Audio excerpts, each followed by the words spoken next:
Hello everyone, welcome to my channel. I'm Jane Kim, your host, and today I'm very excited about this conversation because we have a very special guest, Dr. Hanan. She's the business doctor herself and who runs a business called The Business Doctor to help women to be empowered to grow. So Dr. Hanan, welcome to my channel. Hi, Jane. Thank you so much for having me. It's really an honor. Thank you. Thank you so much for your time and for your presence over here on my channel. I was actually curious to hear about, what you do to empower women and all that, especially because, this is the time of disruption, I feel. So I Yeah. think this is the best time, in other words, to run and own your own business. And I just really love to see more women presidents, women entrepreneurs and all that. And you're all about that. So can you Yes. introduce us a little bit about what you do and how you're helping women? Sure. Well, funny enough, I didn't grow up wanting to be an entrepreneur in any way because I didn't have these examples in my life. My dad's a doctor, my mom was a teacher. So I was raised for the career path. You grow up to go to school, to get a job, to do great in that job, maybe even be a director in that job. The entrepreneurial path for me came by pure coincidence. It was after I had our son. So that was nearly 13 years ago. Well, there were a couple of attempts just out of university where you get with your friends, like, let's do something. You're excited and you're young. And we wanted to do something like related to production and journalism, because that was what I studied as an undergrad. So there were a couple of attempts there. And one of them actually resulted in us taking the step of registering a company, but then nothing happened and it just kind of fizzles out. But after I had our son, that was my last corporate career. I walked out of it because I'm like, okay, this is the time I need to take time for my family. He's our miracle child. It took us 8 years to have him, and all of this. 4 months later, I was sitting with two of my ex-colleagues from the last corporate job, and the conversation just flowed into, let's do something. And that actually started like 4 businesses officially, a few other unofficial, attempts and studies and all of this. But like 4 businesses in just under 6 years. And it was a huge learning curve for me. I walked into that with 12 years of professional experience, with an MBA degree and all of this. I thought I had it all. I knew what I was doing. And during that time, I was even very interested in the topic that I started pursuing my doctoral degree. And it was in international business because, that's everyday life for us.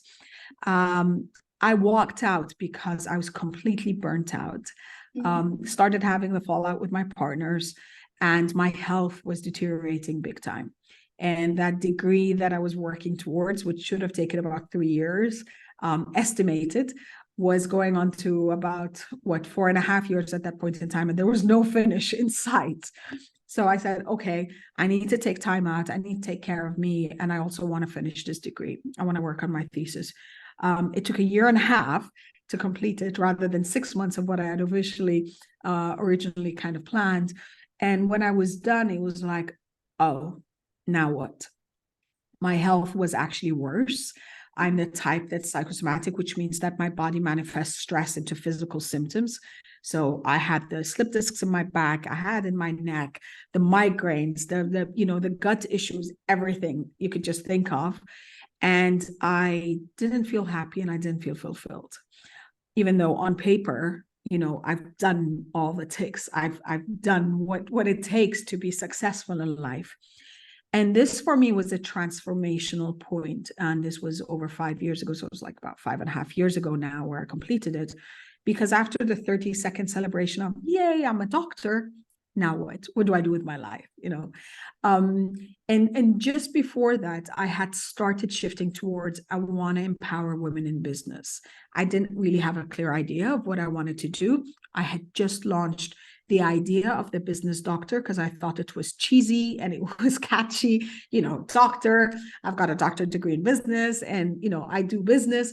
And I actually think like a doctor. I think I got that from my father, where, I look at the symptoms and what's the diagnosis and what's the prognosis and what's the treatment plan. And this is something I thought would be very useful for a lot of people, because I've been through the experience myself, but also looking at people around me and starting and running their business.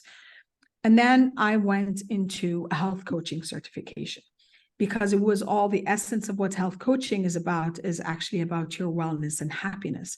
And I thought, I never stopped long enough to think about these things for myself. But that was a beautiful journey, because it opened up so many doors for me and new avenues of thought, like mindset, like subjective success. These things kept coming up for me as I connected the dots of, okay, I can do the business, but how do I take care of me? How do I set my goals accordingly? How do I look at what mindset would empower or disempower me? Because I had never thought of that. I thought I was on the right track. I thought I was successful. I thought I was determined. I had not realized that I was so negatively wired in my brain that I was disempowering myself at every step. And looking at a lot of the women around me, it was the same thing. It was a conditioning that we've got. And I like to think of it this way, because it relates, a lot of people relate to it. It's, as a lot of women, and I've spoken to women from and worked with women from around the world, the general conditioning is you can't, you won't, you shouldn't, because of all the limitations, whatever the limitations are, cultural, religious, political, whatever the nuisances are as per where you are in the region. And I started saying, okay, how do I empower women in business? I want to help them set up their business DNA, which, or what I refer to as the business DNA. So that's the vision, the mission, the business objectives, the financials, the supply chain, the product or the service and everything else related to it. But then using the teachings I had from the health coaching and going beyond it, going into all the books and the podcasts and the YouTube channels and all the learnings, was also, how do I allow them and support them to integrate that business into their life rather than it take over their life? So the concepts of your wellness and happiness of that business in your life started becoming more apparent for me. So that's how it started rolling for me. It was one-on-one first, and then there was one-to-few, and then I started transitioning to webinars and seminars, whether in person or virtual. And even that transition, okay, there's more to be done. And that's where last year I thought, okay, let's dedicate just an entity to talk about that. And that's where the Global Businesswoman came to life. And that's with my two partners and friends. And we said, we want to create this space where women are connected and they're supported on the pillars of business, mindset, and wellness, and to help them look at themselves. So we say we support the woman behind the business as much as we support the venture itself, and to create, kind of be a community of communities, not trying to recreate the wheel or reinvent the wheel here, just saying, let's come together. Let's actually look at opportunities to collaborate with one another. Let's look at where the challenges are. And the challenges kept coming up for us. Anything from, I don't know if I should be on social media or where to be on social media, to how do I get investments in my entity? So all the way across. And then, so that's the mission of the Global Businesswoman. So when this was happening, I was transitioning the business doctor, because I started getting more involved in the entrepreneurial ecosystem in Qatar, where I live right now, and in the region, but also across the globe through Founder Institute, which is out of Silicon Valley, and it's a pre-seed accelerator program, and I'm involved with him as a director for the region. I started saying, okay, I started talking more about topics related to entrepreneurship and startups and scaling, utilizing some elements of my doctorate study, which is about internationalization for the sustainable growth of small and medium enterprises. So the business doctor now became the platform where I do more speaking, training, and strategy work related to startups and small and medium enterprises, and looking at the growth of them. And then the Global Businesswoman became focused on supporting women in business. And actually, just literally 3 days ago, we had our first in-person, what we call Power Up event. So it was a whole day from 10 a.m. to 7 p.m. programming and sessions and workshops related to the topics and the pillars that we talk about. And we had a power panel talking about growing and scaling your business. And we're super, super happy and proud that this went through. And our mission and our vision is to have this event every quarter in a different city, bringing together different women and growing the community accordingly. Wow. Yeah. That's so amazing. So someday I might see you in my part of the world because it's growing as a Yes, we're platform. planning. We're Yeah. planning for it. And congratulations, by the way. Thank I you. can literally see that it is being scaled up and up and up, and more, helping out more women Yeah. from all corners of the world. And by the way, I have to say that the business sector, the term does not sound cheesy to me at all. It's just wonderful. I also think what you're doing over there is very, very inspiring. And sometimes I feel that, as mentioned while you were saying, we are, as women, wired to do a bit less than our potentials and our capabilities, because of those terms. We keep hearing that we can't, we shouldn't, we won't, we don't want to offend people and all that. So sometimes I feel that people fear of scaling because of that, because they can be bigger than what was expected for them to be. So would you have, by any chance, advice for this kind of occasion? How do we overcome our own limitations? Funny enough, up until I want to say 3 years ago, whenever I had the vision of doing something amazing and impactful and reaching women of the world and stuff, the voice in my head, and I had only recognized it 3 years ago because I was going through an event for Tony Robbins, Unleash the Power Within, and he was talking about our inner dialogue and all of this. I love it. Yeah, I know he's impacted my life in so many ways. I heard the voice for the first time ever. And the voice was, who do you think you are? Who do you think you are to dream that big, to have those, I call them audacious goals? And audacious not as an ambitious, audacious as in, seriously, you doing that? Those kind of things. And it was so, I want to say, both heartbreaking and so transformative to realize that, because I realized that, yes, we do have limitations outside of us, within the environment, within the communities, within the societies and everything else. But as you were just saying, the biggest obstacles we have are inside of us. The biggest obstacles are how we limit ourselves. And, there are the general fears, the fear of failure, the fear of judgment. But there's also the fear of success. And I realized that for me personally, that was the biggest fear. There was the judgment, there was the failure and everything else, because in my previous in the debut of my entrepreneurial journey with the 4 businesses and everything, they were a success. I didn't see them as a success, of course, because I was within them and all the negative voices were in my head. But that success meant that my health deteriorated. My health was the cost. My family life was the cost. There were other costs associated with it that by default, for me, success meant that. It did not mean that I'm recreating success. And that's why the term subjective success became very important for me and became very important in my teachings and my learnings, is how do you redefine success as per what works for you and what do you want? Rather than what society tells you success is. What society tells us success is associated with status, with title, with money. And with that money, then there are the material gains of the car and the brands and the house and that kind of thing. And thus, for a lot of us, that is immediately a block, because I can't get there from where I am today. It could be one step away from where you are today, or it could be 1,000 steps. But in our head, we translate it the same way. I can't get there. This is too difficult. I don't have the resources. And immediately we think the money, you need money to make money. But there are other resources that you have at any point in time. You have your time, you have your energy, you have your knowledge that you have acquired, whether that knowledge has been acquired over 1 month or it has been acquired over 20 years.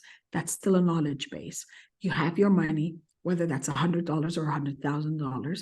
And then you have any other tangible and intangible assets that you've got, such as, for example, certifications and office space. Like for me, my home office is an asset. It's a resource because that allows me the space to be able to create, to connect, to, work on things and stuff.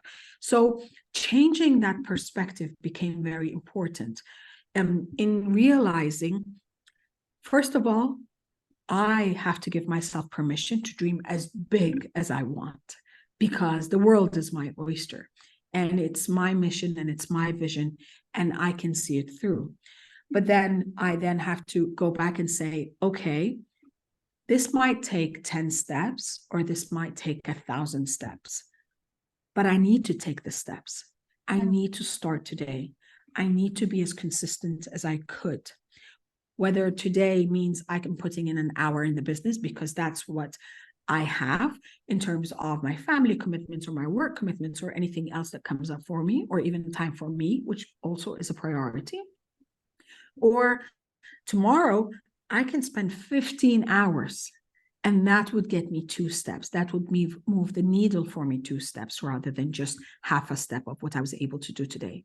And that's why, again, another concept that kept coming up is about synergy rather than balance. The work-life balance is a myth that we have been conditioned to try to pursue. Agreed. You go 8 hours at work and 8 hours at home and you spend 20 hours here.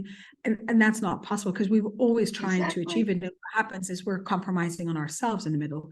But when you think of it as synergy, what happens with synergy and flow? It ebbs and flows. It goes up and down. Today, I'm working on an important project, or I was working towards that event for Power Up. Yes, I need to be dedicated. I will put in the 10 hours today. But I'm done with the event now. I can put in these 2 hours with my family. Sure. I can put in the 2 hours for myself. I can fit in that massage that I had always wanted to do, or that coffee with my friends. You know what I mean?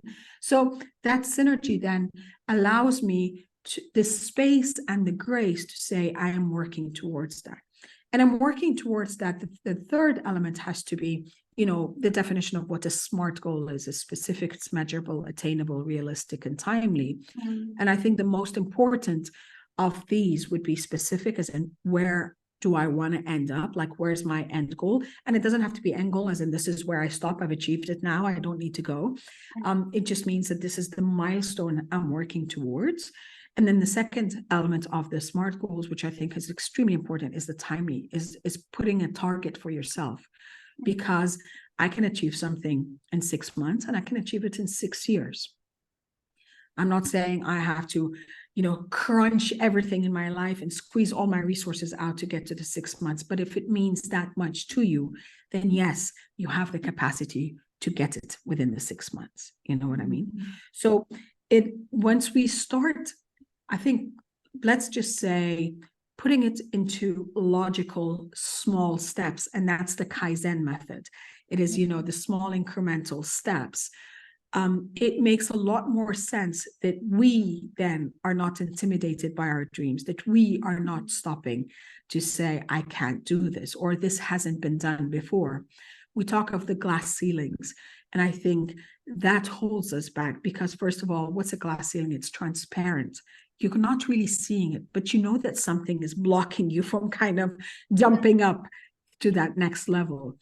And I think it's just recognizing the glass ceiling, whether that glass ceiling is external within your environment or it's internal within your own thought process and mindset and in your capabilities or your perceived capabilities, because again, we underestimate ourselves big time. And then, kind of then realizing, okay, embracing a growth mindset. And the growth mindset for me is about shifting the questions rather than saying I can't do it, saying how can I do it? Who can I talk to? Where can I reach out?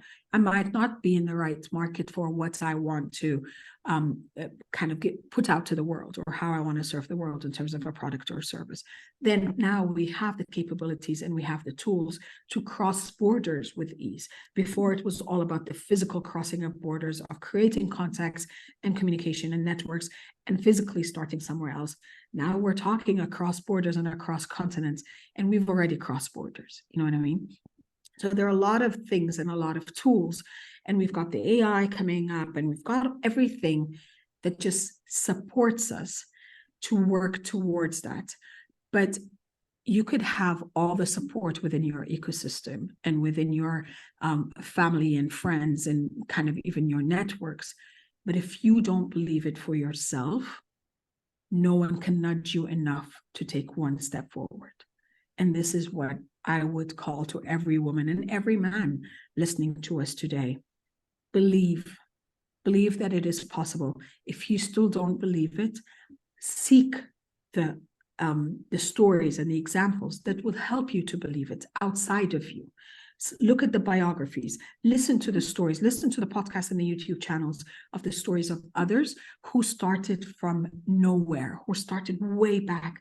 Some of them, it just took them a few years. Some of them, it took them a few decades. And that's okay, because it's going to happen when you're ready for it. But it will not happen if you are not ready mentally for it. Everything else you can accumulate, you can create, you can work towards, and you will take the steps in the right time. Oh my gosh, this is so amazing. Like, I'm taking notes and it's full of words by my handwritten writing. Anyhow, it's so amazing, like how you're approaching it from a comprehensive perspective. I think it's very much important points.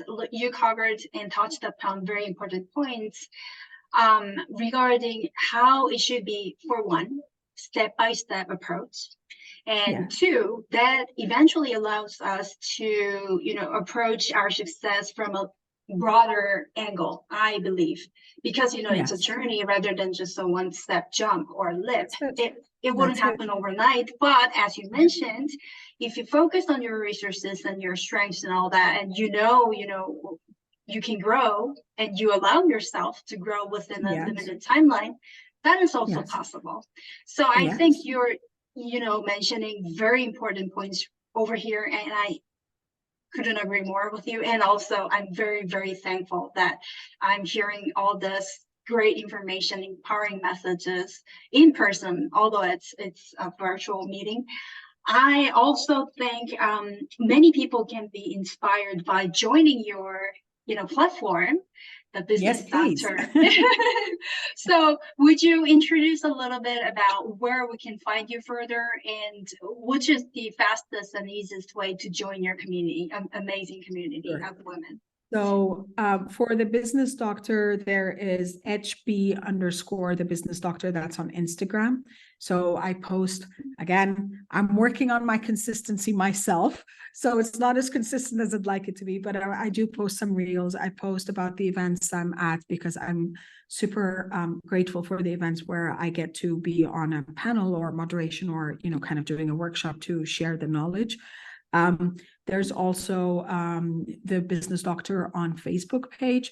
I'm on LinkedIn myself, my name, Dr. Hanan El Basha. I've also got a YouTube channel, so that's the Business Doctor on YouTube as well. I'm also a podcast host for Empowered to Grow, which is conversations with amazing women from around the world. So that's also on the YouTube channel, on the Business Doctor YouTube channel. But it's also on podcast platforms such as Spotify and Apple. And for the Global Businesswoman, it's the GBW. And my website is hananelbasha.com. So it's HANANELBASHA.com. And anyone who's interested, they can join my mailing list. So I'm working on the consistency of sending out more, whether it's tips and everything, or even events that I'm planning and webinars and stuff. And then for the Global Businesswoman, there is the.gbw on Instagram. It's thegbw.com. That's the website where women could become members with us. And our membership, we just launched our membership. So that's going to be 2 virtual meetups per month. One of them would be with an industry expert. So we're getting a lot of value out of that. And then the other, what we like to call them, the virtual meetups of getting to know one another, getting to know the celebrations we're going through, but also the challenges, and supporting and tapping into collective wisdom. And it also gives the insights into the events, the power-up events, the in-person events that we're planning. The GBW, as in the Global Businesswoman, is on LinkedIn as a page, and it's on Facebook as well. So I think I've covered all Thank you so everything. much. Okay, I'll try Sure. to put as many of your Sure. channels Thank as you. possible on the description. But, you know, it's like, I think it's so amazing how much it resonated with me, what you mentioned today. And there were just so many messages, wonderful ones, and great tips. And again, in terms of consistency, I believe it's important for more women to put ourselves out there and to, you know, to connect with each other and also educate ourselves and educate other people and all that, so that the culture all over the world can kind of observe it, so that there are more women comfortably, you know, sitting on the chair they're supposed to be. So thank you again so much for your No problem. message. Let me just, before we wrap up, Jana, I'd love to add Sure. something here about the Please. consistency and showing up, because the personal lesson that I have been learning over the past few years, and again, we're all human. I'm not claiming to be super in any way, but I realized that by showing up, and by showing up, as you said, to share my message, to share my vulnerability, because vulnerability is a superpower. We're not sharing enough of it. We're just seeing the excellent and so well-made facades of success rather than what's behind the scenes. That by doing that, by being myself and by showing up, I'm getting messages from women and men from around the world saying, thank you. I needed to hear that. Thank you for showing me that that is possible for me as well, or whatever it is. You can be on day 2 of your journey and you will be inspiring someone to take the first day. You don't have to be on day 1000 and be the celebrity and the star and have the millions of followers to be able to positively impact someone else. And I used to get frustrated sometimes, you know, by I'm putting in a lot of work, I'm being consistent, I'm sitting and planning all these posts and I'm designing them and I'm writing them, and I'm not getting enough interaction, or I'm not getting enough followers.